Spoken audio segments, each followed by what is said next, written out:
ഐഷയുടെ തിരോധാനവുമായി ബന്ധപ്പെട്ട കേസ് അന്വേഷിക്കുന്നത് ആലപ്പുഴ ക്രൈംബ്രാഞ്ചാണ്. ഐഷയുടെ വീട് ഈ ദൃശ്യങ്ങളിൽ കാണുന്നത് റോസമ്മയുടെ വീടാണ്. റോസമ്മയുടെ വീടിനോട് തൊട്ട് ചേർന്നായിരുന്നു ഐഷയുടെ വീട്. ഇരുവരും തമ്മിൽ നല്ല അടുപ്പമായിരുന്നു. ഇവരൊക്കെ ചേർന്നാണ് ഈ നമ്മൾ ദൃശ്യങ്ങളിൽ കാണുന്ന കോഴി ഫാം വർഷങ്ങൾക്ക് മുൻപ് ആരംഭിച്ചത്.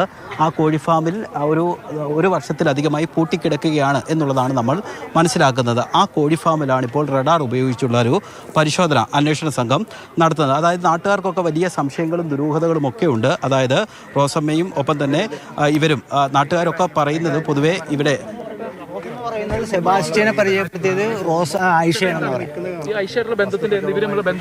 ബന്ധമെന്ന് പറഞ്ഞാൽ 3 മാസം ബന്ധമുള്ള റോസമ്മയായിട്ട്. എൻ്റെ അപ്പച്ചി 2011-12 കാലയളവിൽ പഞ്ചായത്ത് ജോലിയിൽ നിന്ന് റിട്ടയർഡായി വന്നതാണ്. റിട്ടയർഡ് വന്നപ്പോൾ ഒരു വീട് വെക്കാൻ രക്ഷയില്ലാണ്ട് എൻ്റെ വാപ്പ കൊടുത്ത കാശ് കൊണ്ടാണ് ആ സ്ഥലത്തിന്റെ 3 സെന്റ് എഗ്രിമെന്റ് ചെയ്തത്. എന്റെ അപ്പച്ചിയാ, എന്റെ വാപ്പയുടെ പെങ്ങള്. ഇവരുമായിട്ട് ബന്ധം എന്ന് പറഞ്ഞാൽ 3 മാസത്തിന്റെ ബന്ധം. അങ്ങനെയാണ് സെബാസ്റ്റ്യനെ പരിചയപ്പെടുത്തുന്നത്. റോസം വഴിയാണ് പരിചയപ്പെടുത്തുന്നത്. അത് തീർത്തും പറയും ഞങ്ങൾ. ഈ റോസമ്മ തിരിച്ചാ പറയുന്നത്. റോസമ്മക്ക് ഇപ്പൊ ബന്ധമില്ലെന്നാ പറയുന്നത്. റോസമ്മക്ക് കഞ്ഞി വരെ വെച്ച് കൊടുത്തിട്ടുണ്ട്. റോസമ്മ ഇവിടെ തളർന്ന് വീണ് കിടന്നപ്പോൾ കഞ്ഞി വരെ ആ വീട്ടിൽ നിന്ന് വെച്ചുകൊണ്ട് കൊടുത്ത സ്ത്രീയാണ് ഈ ഐഷ. എവിടെ പോയത് നിങ്ങൾ എപ്പോഴെങ്കിലും തിരക്കിയിട്ടുണ്ടോ? ഞങ്ങള് തിരക്കിയെന്ന് പറഞ്ഞാൽ ഇവര് തിരക്കിയിട്ടുണ്ട്. ഇവര് പോയി കഴിഞ്ഞാൽ മകന്റെ വീട്ടിൽ 1 മാസം നിൽക്കും. അല്ല, ഒരാൾ മലപ്പുറം, ഒരാൾ നിലമ്പൂര്, ഇളയാള് നിലമ്പൂര് സിയാദ്, രണ്ടാമത്തെ ആള് മജീദ് വാഴക്കാല. ഇവരുടെ വീട്ടിലൊക്കെ പോയി 1 മാസം നിൽക്കും. ഇപ്പൊ നമ്മള് സ്വാഭാവികമായിട്ട് ഇപ്പൊ ഞാൻ പോയാലും എന്റെ വീട്ടുകാർ പറയും 1 മാസം ഉണ്ടാവില്ലെന്ന്. ഈ 1 മാസം ഇവര് ഈ റോസമ്മ തന്നെയാണ് വന്ന് പറയുന്നത് 3-ന്റെ. നമ്മളറിയാത്ത കാര്യം 2012 വർഷമായി, 13 വർഷമായി. ഇപ്പൊ തിരക്കി.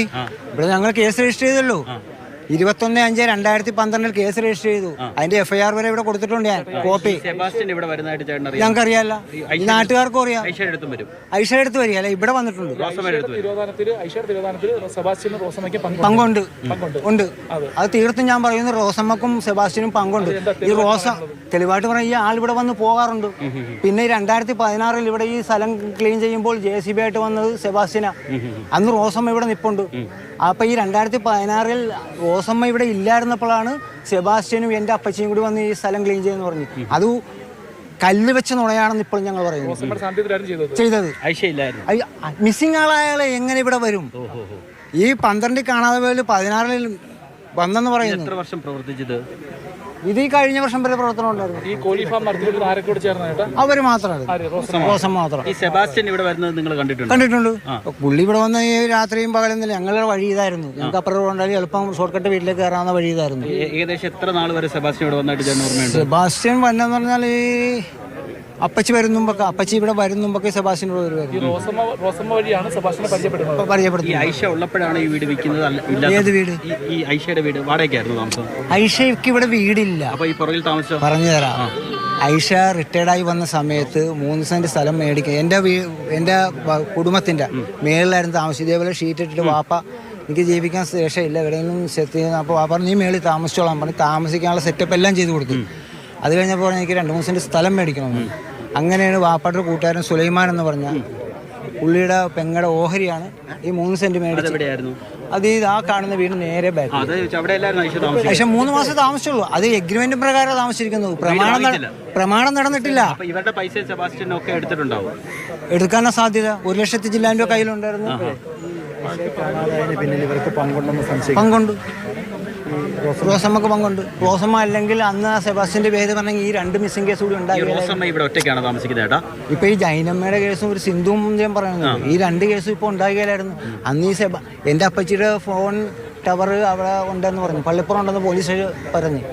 അപ്പോൾ ഈ അപ്പച്ചി ഓരോ സ്ഥലങ്ങളിൽ പോകാറുണ്ടെന്ന് പറഞ്ഞാൽ തിരുവനന്തപുരം, അങ്ങനെ ഒരു ദൈവവിശ്വാസിയായിരുന്നു. പള്ളികളിലൊക്കെ പോകും, ഏർവാടി അങ്ങനെയൊക്കെ പോകും. മുസ്ലിം പള്ളികളിൽ മാത്രമാണോ പോകുന്നത്? അതെന്ന് പറയുമ്പോൾ അത് അമ്പലങ്ങളിലൊക്കെ പോകണ വ്യക്തിയാണ്. എല്ലാ ഇതും വിശ്വാസമുള്ളതായിരുന്നു. പക്ഷേ ഈ കക്ഷി ഞങ്ങളിവിടെ തിരുവനന്തപുരം പോകുമ്പോൾ തിരുവനന്തപുരം ടവർ, ഞങ്ങളുടെ ചിലവിൽ കാറിൽ പോലീസുകാർ ഉൾപ്പെടെ പോകുന്നു തിരുവനന്തപുരം ടവർ. അങ്ങനെ ഓരോ ഇതും വന്നിട്ടുണ്ട്. പക്ഷേ ഈ ഫോൺ അവിടെ ടവറിൻ്റെ കീഴിലായിരുന്നു. ആ ടവറിൻ്റെ കീഴിൽ നേരെ പിന്നെ ഇയാൾ കറക്കിക്കൊണ്ടിരിക്കുന്ന എൻ്റെ ബലമായ സംശയം. ആളവിടെ കസ്റ്റഡിയിലും ഇയാളിങ്ങനെ കറക്റ്റ്. ഐഷയുടെ പെൻഷനൊക്കെ ഐഷയ്ക്ക് തന്നെ അല്ലായിരുന്നു? അല്ല, വേറെ ആർക്കും ഇല്ല. മക്കളൊന്നും ഇത് വാങ്ങാതൊന്നുമില്ല, എല്ലാം അപ്പച്ചി ഇതിലായിരുന്നു.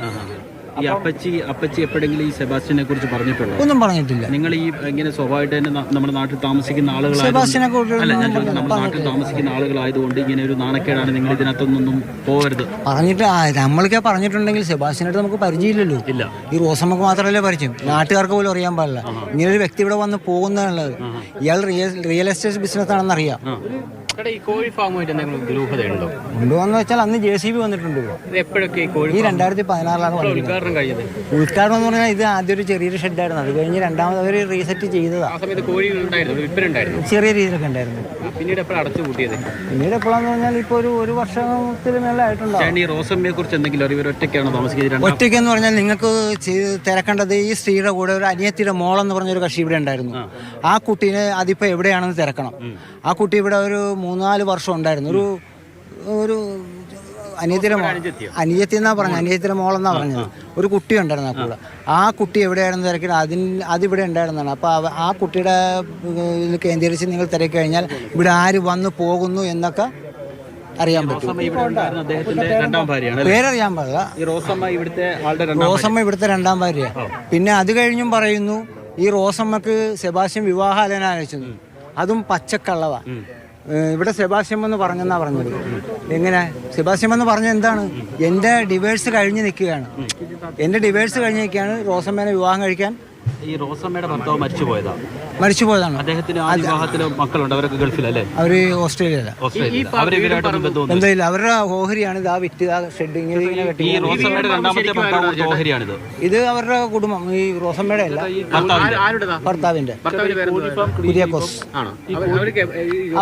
റോസമ്മയുടെ ഈ കുര്യാക്കോസിന്റെ വൈഫ് എന്ന് പറഞ്ഞാൽ ഞങ്ങളുടെ കുടുംബത്തുള്ള എല്ലാവരും പഠിപ്പിച്ചിട്ടുള്ള ടീച്ചറാണ്. റോസമ്മ കിട്ടുന്നു. റോസമ്മേനെ 2ാമത് വിവാഹം കഴിച്ചുകൊണ്ട് വന്നാണ്. കുര്യാക്കോസ് എന്തോ അറ്റാക്ക് വന്ന് മരിക്കുന്നത്, അത് നമുക്ക് അറിയാൻ പാടില്ല എന്താ സംഭവം.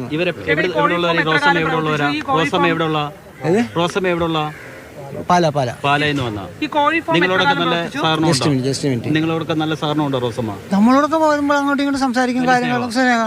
പക്ഷേ ഈ വീട്ടിലേക്ക് ആളുകൾ കയറ്റാതിരിക്കുന്ന സാഹചര്യം എപ്പോഴായിരുന്നു? വീടും പറമ്പിലേക്കൊന്നും അതിവിടെ ഇവരെ വിവാഹം കഴിച്ചുകൊണ്ട് വന്ന കാലം മുതൽ അയൽവാസികളായിട്ട് എപ്പോഴും വഴക്കെന്ന് പറഞ്ഞാൽ ഇവരുടെ ആ ഒരു ആറ്റിറ്റ്യൂഡ് വേറെയാണ്.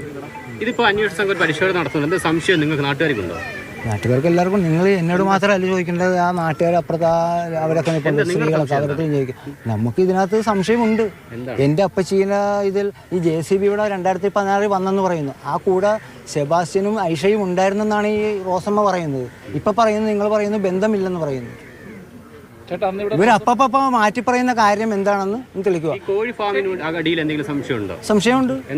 അതിനകത്ത് എന്തെങ്കിലും ഉണ്ടാകാൻ സാധ്യതയുണ്ട്. ഈ JCB വന്നതിൽ സംശയം ഞങ്ങൾക്കുണ്ട്. ഈ കോഴി ഫാം എത്ര കാലം പ്രവർത്തിച്ചു? കോഴി ഫാം പ്രവർത്തിച്ചെന്നാൽ ഇപ്പൊ ഒരു 1.5 വർഷമായിട്ട് അതങ്ങനെ പൂട്ടിക്കിട. 1 വർഷമായിട്ടില്ല പൂട്ടിക്കിട. ഇത് തുടങ്ങിയെന്ന് പറഞ്ഞാൽ അവർ ഇവിടെ വന്നു കഴിഞ്ഞാൽ അവർ പച്ചക്കറിയും പലതുമായിട്ടൊക്കെ അവർ ചെയ്തിട്ടുണ്ട്.